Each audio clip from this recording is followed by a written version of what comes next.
So welcome to the another episode of atomic gears and आज हम बात करने वाले हैं 2022 Aprilia SR125 facelift. So if you are searching for a scooter with the best sportier look and the best sportier feel, so here is the complete package for you. New SR125 facelift.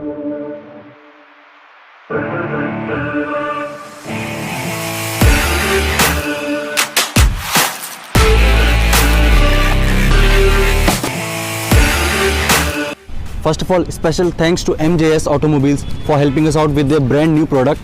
If you want to check out any of the Aprilia product or the upcoming SR160, you can contact them and grab the amazing winter offers going on in this winter season. You can call them or hop into the showroom. All contact details are in description.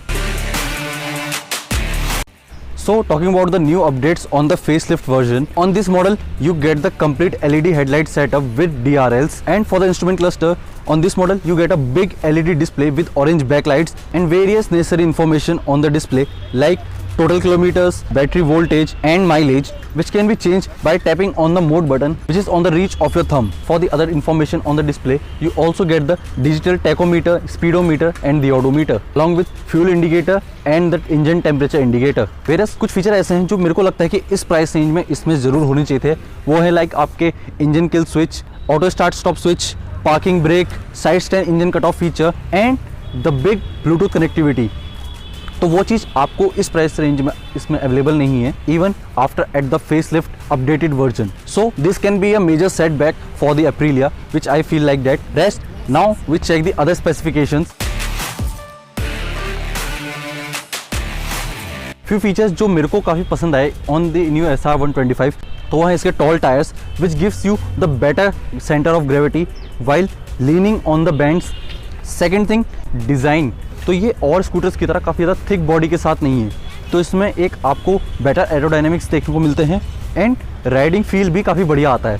Third thing जो मेरे को इसकी design में काफ़ी बढ़िया लगा तो वो है इसके rear foot rest. As you can see it help close them, so it doesn't feel like कि यहाँ पे आपको कोई फुट रेस्ट अवेलेबल है. It just blend into the design and if you want to open it you just have to pull it outside. Now coming to the exhaust. On the exhaust, first of all आपको exhaust guard में आपको carbon fibre finish देखने को मिलती है, तो ये काफ़ी बढ़िया लगता है एंड इट्स अ लॉन्ग, तो ये आपको एक रेसिंग व्हीकल का फील भी कराता है उसके साथ. तो ये चीज़ मेरे को काफ़ी बढ़िया लगी इसमें. And the another thing is the seat. However ये एक सिंगल सीट है but by the looks it looks like a split seat, तो ये अपने आप को अदर टू व्हीलर स्कूटर से सेपरेशन प्रोवाइड कराता है.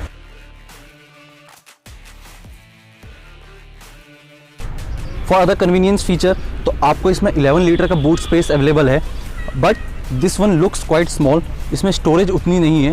You can't fit a complete full face helmet inside it, but for a better uses आपको इसमें LED ट्रंक लाइट अवेलेबल है with USB charging port inside it. But एक चीज़ जो मेरे को पसंद नहीं आई, तो इसकी USB पोर्ट का जो डिज़ाइन है, तो इसकी फिट एंड फिनिश मेरे को उतनी पसंद नहीं आई. So it could have been placed much nicely. Also fuel filler cap भी आपको अंडर द सीट ही अवेलेबल है. Talking about the pricing, so at MJS Automobiles facelift version का एक शोरूम प्राइस है 1,09,000 rupees and for the other services आपको इसके साथ 4 फ्री सर्विसेज अवेलेबल हैं with 5 years of free warranty with unlimited of kilometres. So that part is very amazing. So at this point it looks a very amazing deals according to the services they are providing us. Talking about the engine specification, तो आपको Aprilia SR125 facelift में 124.4 CC का 3V take FI air cooled single cylinder engine available है which produces 9.7 break horse power and 9.7 Newton metre of torque. And for the mileage it can easily provide you 40 to 45 kmpl of total mileage.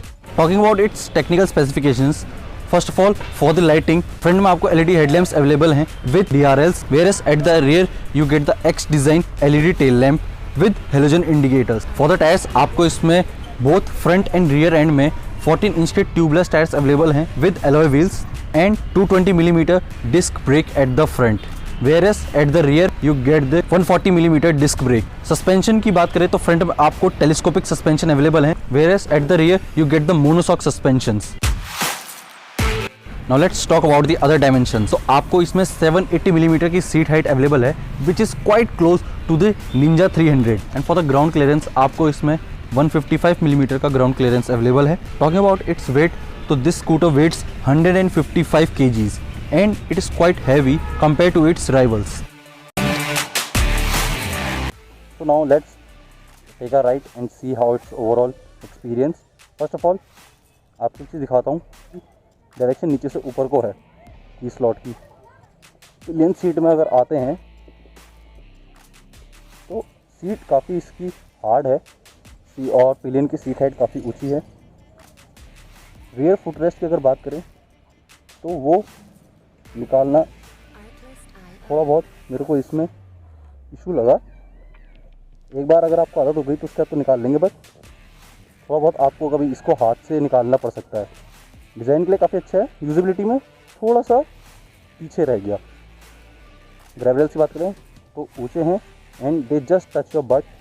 तो अगर आप of road में गए, झटके लगे पीछे आपको ज़रूर ये महसूस होंगे। की स्लॉट में जैसे चाबी है, पहले तो इसके काफ़ी नीचे है, तो कुछ इसके डाउन साइड लगे मेरे को।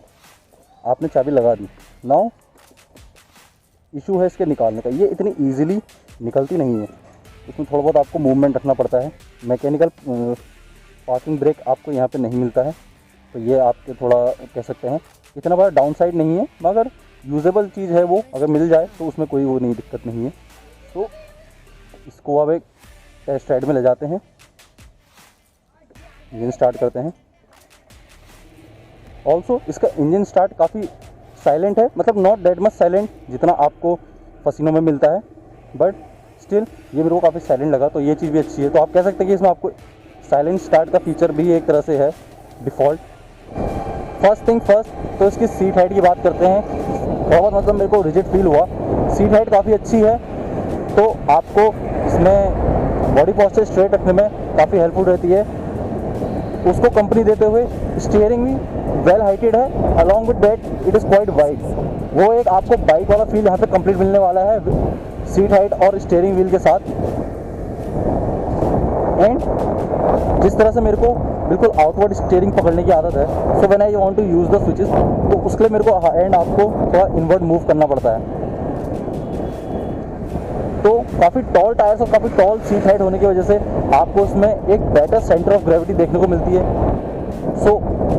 सो बैंड्स में आपको टर्न्स में लीन करने में ज़्यादा कोई दिक्कत नहीं है, जो और स्कूटर्स में एक फैक्टर ऑफ सेफ्टी आ जाता है वहाँ पे। तो हाईवे क्रूजिंग ये काफ़ी बढ़िया सस्पेंशन है, बट सडनली अगर आपको एक स्पीड ब्रेकर या वो आ जाता है तो वहाँ पे थोड़ी हार्डनेस ये ज़रूर शो करते हैं। नहीं करा तो स्लो, तो इसके सस्पेंशन इस चीज़ में काफ़ी ज़्यादा आपको जर्क्स देने वाले हैं, तो उस चीज़ के लिए आप पहले से प्रिपेयर्ड रहें, क्योंकि ये परफॉर्मेंस बेस्ड व्हीकल है, तो आपको इसमें मतलब एक उतना कंफर्टेबल नहीं है। It's a Italian brand. Now let's talk about the engine. Engine काफ़ी ज़्यादा स्मूथ है, इसमें रिफाइंड इंजन है। अगर नॉर्मल काफ़ी लो आरपीएम में चलूँ तो काफ़ी ज़्यादा स्मूथनेस आपको इसमें दिखती है। वेरस अगर आप सडनली इसमें एक्सीलेटर को पुल करते हैं तो एक पहले इसमें आपको नॉर्मल वाइब्रेशंस आने शुरू हो जाते हैं, बट आफ्टर फ्यू सेकेंड जैसे एक पर्टिकुलर आरपीएम में ये पहुंच जाता है या फिर डिज़ायर्ड स्पीड में ये पहुंच जाता है, तो वहाँ पे भी एक लीनियर मोशन इसका चालू हो जाता है। एक कंफर्टेबल, एक बिना वाइब्रेशन के साथ इसका एक देखने को नेचर देखने को मिलता है। वेरस इसका जो लो एंड है तो वो काफ़ी हल्का है। हाई एंड में आते आते मिड रेंज या फिर हाई रेंज में इसका आपको टॉर्क एंड परफॉर्मेंस स्पीड देखने को मिलती है। इनिशियल पिकअप इसका उतना बढ़िया नहीं है। मैं आपको अगर दिखाऊं, जैसे हमने अगर यहाँ पे से आपके 2000 आरपीएम के पास आ चुका है, हल्का सा मतलब स्टार्टिंग में काफ़ी हल्का है। अभी तो फिर भी जैसे गाड़ी चल रही है, रुकी गाड़ी को साफ करते हैं तो मतलब स्टार्टिंग में आपको उसके फ्यू सेकेंड में थोड़ा बहुत कमी देखने को मिलेगी टॉर्क में, बट जैसे ये आपको ऑलमोस्ट 25 या फिर 3000 आरपीएम को टच करता है तो वहाँ पे आपको इसकी परफॉर्मेंस काफ़ी बढ़िया मिलेगी टॉर्क के साथ साथ। तो 195 सीसी में ये काफ़ी ज़्यादा पावरफुल व्हीकल है। इसके कंपैरिजन में या राइवलरी में देखें तो वहाँ पे आपको मेरे को जो लगता है तो वो एक इसका एनटॉर्क ही लगता है। अभी मैंने माइस्ट्रो एच चलाई नहीं है तो उसका मैं बता नहीं सकता, तो अभी मैं एनटॉर्क के साथ ही इसको कंपेयर करूँगा। कंफर्टनेस में एनटॉर्क आगे है इसमें, वेरेस जो एक बेटर राइडिंग पोस्चर है तो उसमें ये आगे है। आपको बेटर राइडिंग पोस्चर के साथ गाड़ी चाहिए तो वो आपके लिए SR125, and if you want more comfortable seats वो आपको एंटॉर्क में मिल जाएंगी। अनदर डाउन साइड इज, जो आप इसके रियर व्यू मिरर देख रहे हैं तो उनकी लेंथ छोटी है actually, as you can see. तो यहाँ पे आपको काफ़ी छोटी लेंथ देखने को मिलती है, तो कुछ ज़्यादा ही आपको इसमें झुकना पड़ता है देखने के लिए। तो ये एक कह सकते, तो ये चीज़ मेरे को थोड़ी खली इसमें। Few more thing which I miss are the engine kill switch, auto stop start switch. Auto stop start switch को मैं उतना काउंट नहीं करता हूँ जितना मेरे को इंजन किल स्विच ज़्यादा बढ़िया लगता है। If you will ask me, तो मैं ऑटो स्टॉप स्टार्ट से ज़्यादा इंजन किल स्विच को प्रेफरेंस देना ज़्यादा पसंद करूँगा। तो गाड़ी का स्टैंडिंग वेट काफ़ी ज़्यादा है कम इसके अदर राइवल से, 155 kgs की है, तो मुझे उस लेवल में ये थोड़ी बहुत हैवी लगी।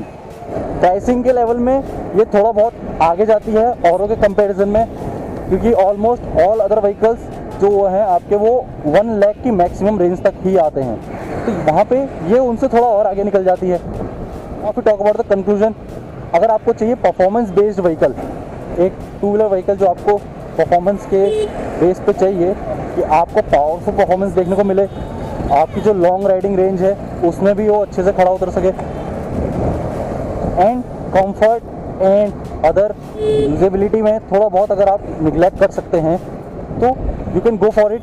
प्राइसिंग में ये थोड़ा बहुत ऊपर है फेसलिफ्ट का वर्जन, वेरेस आपको इसमें कुछ न्यू फीचर्स भी देखने को मिलते हैं, तो इसके प्रीवियस मॉडल के कंपैरिजन में ये ऑफकोर्स इसका प्राइस हाई जाना ही है, बट कुछ चीज़ें आपको यहाँ पे शायद निगलेक्ट करनी पड़े, लाइक द स्टोरेज। तो आपको फुटबोर्ड में स्टोरेज काफ़ी कम देखने को मिलती है, वेरेस आपको उसी तरह बूट स्पेस में जो इसका ट्रंक है, अंडर सीट स्टोरेज भी आपको इसमें कम है, तो वहाँ पे भी आपका सामान कम आएगा।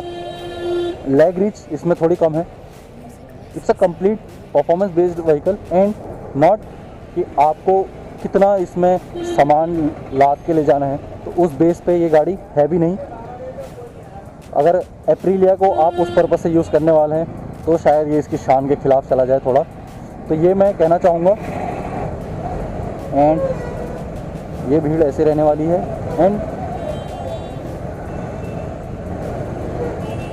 that's all for today in this episode with new Aprilia SR125 facelift version. This is Amit Singh signing off. Until next time, keep watching Atomic Gears.